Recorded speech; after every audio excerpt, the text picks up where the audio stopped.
Hello, ladies and gentlemen, my name is Mings, and... Oh, I know I'm gonna get some comments on this, because I'm a little red under the eyes, and people are gonna be like, oh, Mings, did you cry prior to making this episode? Actually, I did. Right before recording this, I watched an episode of a show, and that episode always makes me cry every time. And I watched that right before, and I was like, God damn it, I'm right under the eyes now. People are gonna be noticing I've cried. So, I'm not gonna tell you why I cried, though. You're gonna have to guess in the comments. What made me cry? Let me hear serious answers only, please. Roy ventures into the depths of the Shrine of Seals. Apparently, the shrine contains more than just a binding blade. However, Perez, one of Murdoch's best commanders, waits for Roy within. Alright, it's time for the Gaiden chapter. And it's no longer Fog of War, which I both like and dislike this. I think removing Fog of War from this chapter definitely takes away some of its tedium. But this is the Dark Apocalypse Gaiden chapter. Like, if there's one chapter you should have Fog of War, and it's this one. It's literally all about darkness. I really love the tile set for this one, by the way.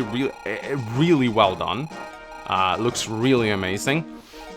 Love these little waterfalls here. But yeah, I do think that this is definitely one chapter where you should have, Fog of War. I'm also kind of surprised that they didn't just, like, include a bridge here and a bridge here. That's probably what I would have done to make this chapter a little bit less tedious. This is, like, warp skip the chapter because no one wants to do this. What the hell? What kind of a path is this? This map also features traps. No, not those kind of traps. Traps in the walls. You step on these tiles, little spikes will come out, do 10 damage. I had to do 5 times 2, because 10 damage before defense. So they're absolutely, like, completely inconsequential. Like, freaking Lilina. Wow, I love her supports. Freaking Lilina takes 3 damage from these spikes. That's how inconsequential they are. You can step on them with the Thief to disarm them and actually get some experience on the Thief, which is kind of funny, but...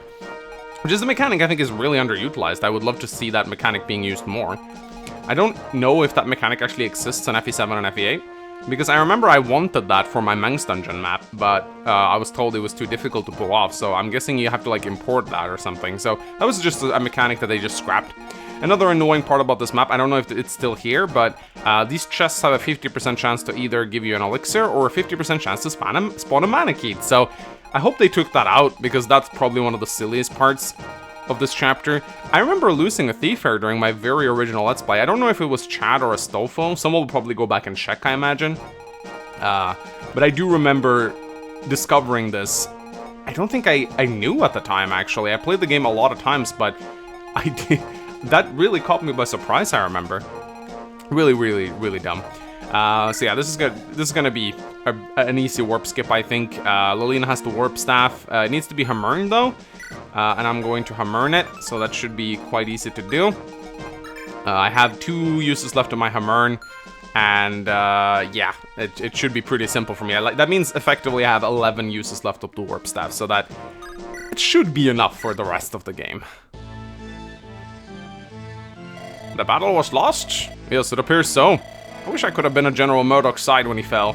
I share your feelings. We carry out our final orders from General Murdoch as planned. We will defend the legendary weapon to our deaths if need be. Apocalypse, the Elder Revelation, will not fall into their hands. There is a legendary weapon in this place? Yes, I believe so. The reason why Melody shows up here, by the way, is because she's required to be alive for this Gaiden chapter to be unlocked. Her and Z's, actually. Even though Z's doesn't really say anything. All I've heard are rumors from other soldiers. But there is apparently a tome meant to protect the shrine from intruders. I agree that the tome is likely a legendary weapon. Byrne's troops are present as well. We will soon fight Sephiel himself. We need as many legendary weapons as we can obtain before then. We must get that tome. I have also heard that there are numerous traps placed about. Traps? Yes, and they are supposedly very well crafted at that. No, they are not. Most of us probably lack the dexterity to disarm them, but thieves may be able to take care of them. In any case, do be careful. Yes, we must stay on our guard. Oh, I haven't checked out the boss yet. So here's Paris. Death. It's like a good Eclipse tome. I don't really know why he has it. Is it to prevent warp skipping? I don't see why it would, because, like, it's not gonna hit. But he has a Nosferatu tome, so he can actually be a little bit annoying to kill. But I still think Roy will be able to handle it pretty easily. Yeah, we might as well kill some guys before we warp Roy. Hey, let's just warp right away. Hammern, and there we go. Hammerning the warp staff. It looks like I'm hammerning the 4-blaze, but that's not what I'm doing. It's just that she has the 4-blaze equipped. And look at that warp range. Puts Nima to shame, doesn't it? Whoop! Now, I don't know if I want to warp Astolfo up there, just to see what's in the chests. I feel like they probably place something good in them, but then again, he might also spawn a Manakit. Don't really want to do it, but I want to do it. Why does... Oh, did I put animations on for everyone? I guess I did. Well, get to see Elfin level up at least. That's nice. I like that he doesn't... I like that he has a speed cap of 30 now. That actually is kind of nice. I might borrow that idea from my hack, actually. Just give the Bard more than a 20 speed cap.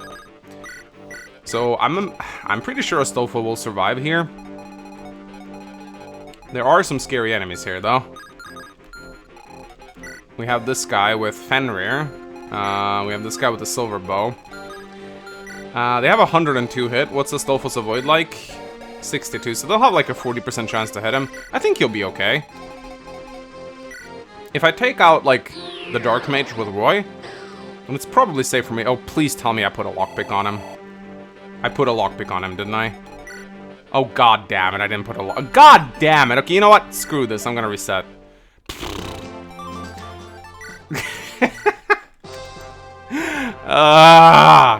This is why I cried.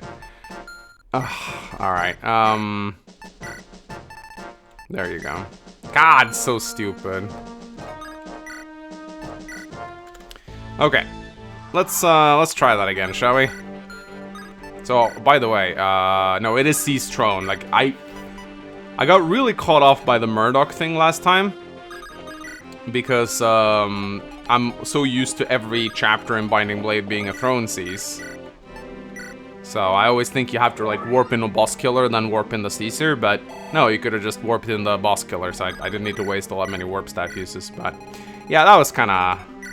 I always like warping max distance. I don't really know why. If I can, it just looks better. There we go. And Lilina gets a level up. Let's go. She got speed now. I think she got speed last time too. Alright, let's warp Astolfo too. If I get a Manakit for my troubles, I'm gonna be very mad. There we go. What am I gonna get from the chest? Better be something good, because I just used the warp staff for it. I could actually kill... Okay. Okay, that's actually really scary. I think with... Oh god, there's a hero here too.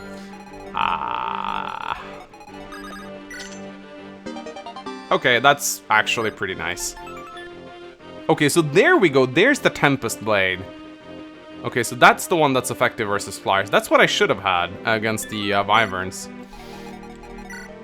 Okay, so this guy has a Brave Sword. This guy will probably miss Astolfo, I imagine, so... I'm just gonna try and kill him with Roy. This will be a kill, right? Oh god, it's not gonna be a kill. But am I gonna quad him? I actually don't know if I'm gonna quad him. No, I'm actually not gonna quad him. Okay, should I warp in someone else then? I don't know. We can just pray that Astolfo survives. He might survive, I don't know. Anyway, I'm gonna go in with Bartra here. Kinda wanna go in with Fear first, because I think she'll crit anyway. Yeah, 89% chance to crit. That's a delete. Oh, what? No! What? Fear? What is this? Oh my god. Well, that's certainly interesting.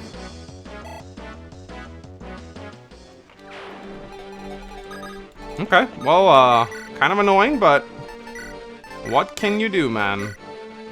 Alright, Garrett. You can do it. You can do it. There you go. I knew you could. Why does this guy do 9 damage with the Light Brand? Does it not always do 10 damage? Or, no, that's in melee. Oh wow, another blank level up for Garrett. Lovely. Alright, let's heal up here. She took some damage after all. I'm a little bit worried that Sniper might crit Sol, but what can you do? And yeah, I don't know if this is safe. 60% chance to crit, probably not. There you go. Yeah, we'll see if Astolfo ends up surviving or not. He probably will die. Unless they decide to go for Roy for some reason. Another pretty mediocre level up on Igran, but I don't care. Mulagir? I think it's Mulagir time. That's actually an exact kill. An exact kill, ladies and gentlemen. And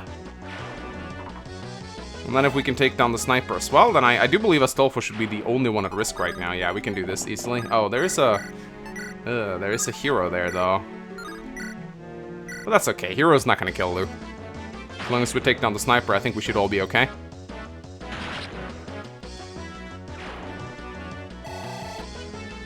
Okay, so there is a hero left, and on this side there is a Sniper and a hero left. Could die, we'll see. I don't think there's any point in moving. Oh, these guys can support, by the way. Nima and Yoder. They gotta support. Oh, I could rescue Astolfo back, actually. I didn't even think about that, but yeah, we're stuck with it now. Let's just see what happens. Okay, this guy actually goes for Roy. Oh, okay, alright. Alright. I guess he has a better chance of hitting Roy with that Brave Axe than he would have had of hitting Astolfo with his Brave Sword, I guess. Oh, no. Oh, very good, Garrett. Very good. Very good, Garrett. That's my boy. Oh, God, these enemies are pretty damn scary. Brave weapons. I wonder how the final chapter is probably going to be pretty insane, I imagine. Chapter 21 definitely caught me by surprise initially, but then it kind of teetered out a little bit. Oh. Whoops. You know, it really impresses me how good Lou is in combat. Maybe I should have given him the 4-blaze instead. He can probably use it a lot better. Darkness from an age long forgotten. I will show you its power. Okay, that's actually pretty scary. It's an Eclipse Tome that can actually hit. But it didn't, because it's Eclipse. Okay, good. He didn't crit Sol. Okay, so now comes the big test, I guess. Oh, no, never mind. Wow. Huh. Well, I'm gonna double that guy with the Mulagir. Oh, yeah. I think Diane has like 29 speed right now. He's really fast.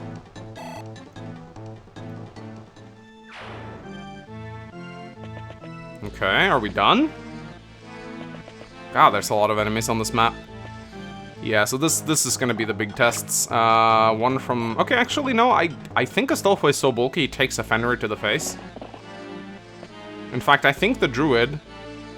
What's going on here? Oh, yes, a Silent Staff. Okay, well, I got a million Restore Staffs, so that's okay. Oh wait, that Druid actually went for the status. Oh, okay. So yeah, I need to check how dangerous these guys are. Can I kill the boss immediately?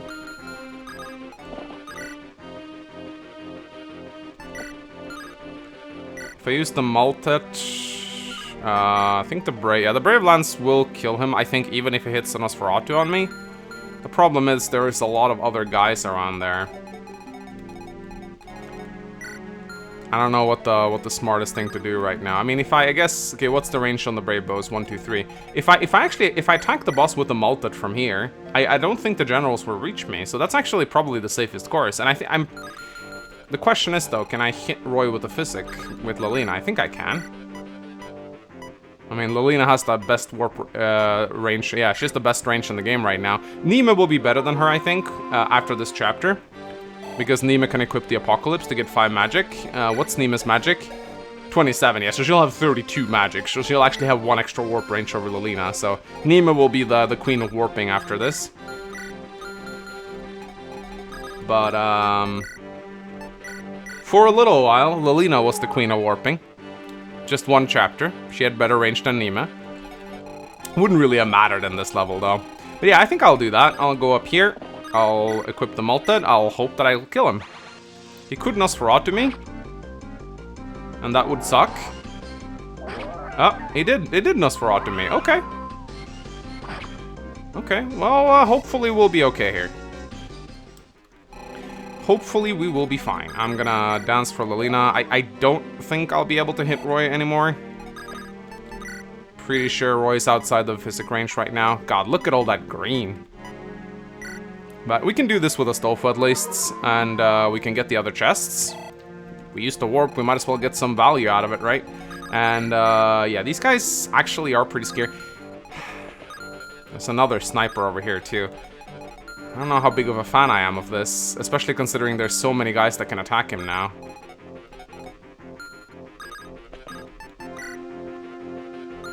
Like, that sniper has a lot of crit on him. 12 crit. He takes the crit though, funnily enough. I could take this guy out. Astolfo, you haven't let me down so far. Delphi, a second Delphi shield. Would you look at that? So if you go to Ilya, you get 3 Delphi shields, which is kind of funny. That is actually kind of funny. Anyway, I'm just gonna take out these guys right now. There you go, 104 crit, ladies and gentlemen. You know what? For every crit you get above 100, you should get, like, extra damage. Wasn't there a hack that did that? I think that was actually FE7X had a overflow mechanic, if I remember correctly. It was a very interesting concept, I think, but it didn't work with crit. What it did, it worked with a hit, I think. So, how FE7, that was actually a very interesting idea. I really liked that. For every point of, I think for every 3 or 5 point of hit you had above 100, you got an extra damage. So, I think the idea was that if you had a lot of skill, and of course, skill tends to be overkill. That rhymed. Because, of course, any hit above 100 is wasted. Just like every crit above 100 is wasted. Like, there's no point. You don't get anything extra out of it. But in FE7X, if you had, like, say, 120 hit against a guy with 0% avoid, let's just say, to make it simple, you'd get, like, 4 extra points of damage due to your hit overkill. Or overhit, I guess you should call it. And it's a really cool mechanic. Like, Roy, for example, has 162 hit against this guy who has 42 avoid. So that actually means that Roy would have gotten like 3 or 4 extra damage against this guy if he was in FE7X. And I like that. I like that. I like that concept. It's an interesting change of mechanics. It always surprises me how little the formula of Fire Emblem have changed over the years. Fire Emblem has changed greatly in terms of its gameplay and its mechanics and stuff like that, but the formulas themselves have remained rather static. Three Houses did do some changes to luck, for example, and it brought in charm, but speed hasn't, like, in almost every single game, speed has been 2 points of avoid, 4 more points of speed means you double. That has been the speed formula, and it has been pretty much unchanged. Awakening, I think, bumped it up to 5 to double. And in some of the earlier games, all you needed was to have like 1 more point of speed to double, but it always surprises me how little they actually touch the formula itself. They must really like that formula. Alright, will he hit me again? He did hit me again, what the hell? I'm still gonna kill him though. Darkness! I am being consumed by darkness! Must consume! I am a consumer! Skill, defense, and resistance. Cool. That's a capped Roy, I think. Yep, pretty sure that's a capped Roy. He's capped now, and I can't use him anymore. Feels bad. Please miss. God damn it. So there's 2 snipers that can attack me right now. They do around 12 damage to me, but they have a 10% chance to crit, so I'm just gonna have to eat that. Not really a whole lot I can do about that. Took 1. If I just don't get crit by the other... Actually, is that Druid? God, I think... No, that... Oh, never mind. Alright. Is there anyone more chunky than Astolfo? No, there isn't. Love this guy. What's going on here? Oh, they're physicking each other. That probably means they're done attacking, I think. Yeah, because this guy's just gonna status.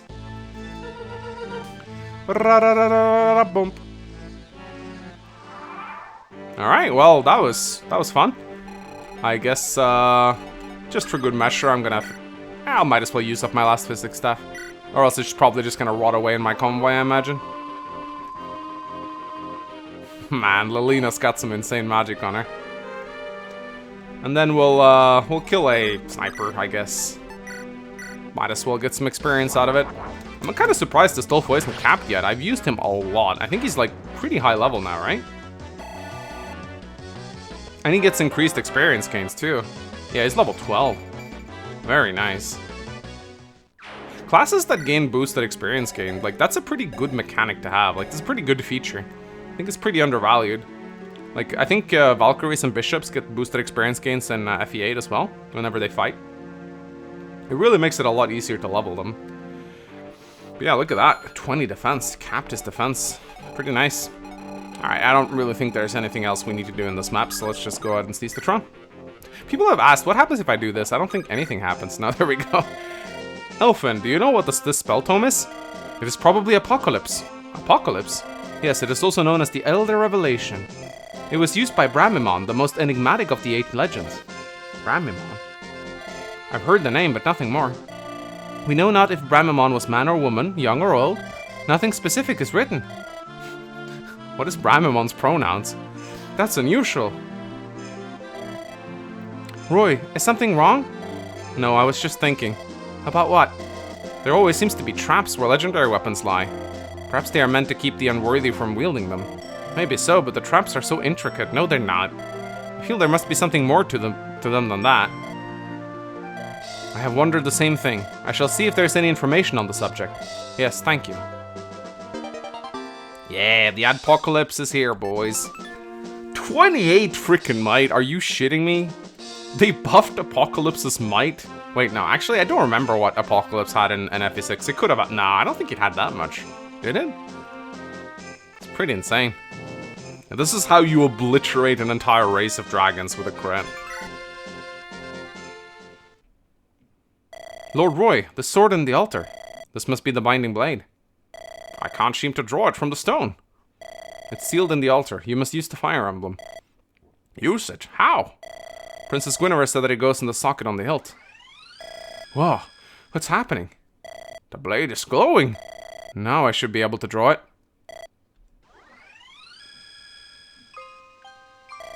What are these images?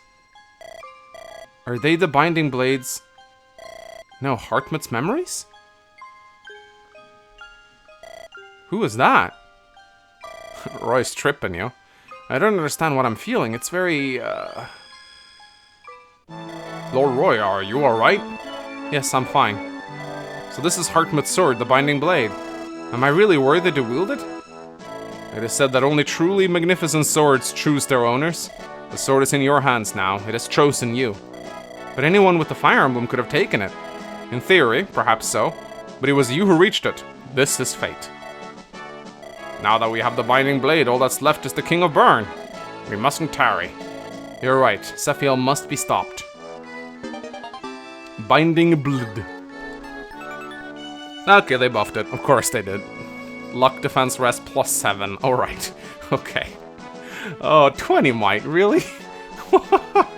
Oh god. How is the final boss going to be, I wonder? Sorry, Maltat. There's a new sword in town. Okay, ladies and gentlemen. Join me next time as we fight the King. The King of Bern. It's gonna be fun. It's gonna be very interesting. Oh yeah, like, comment, subscribe.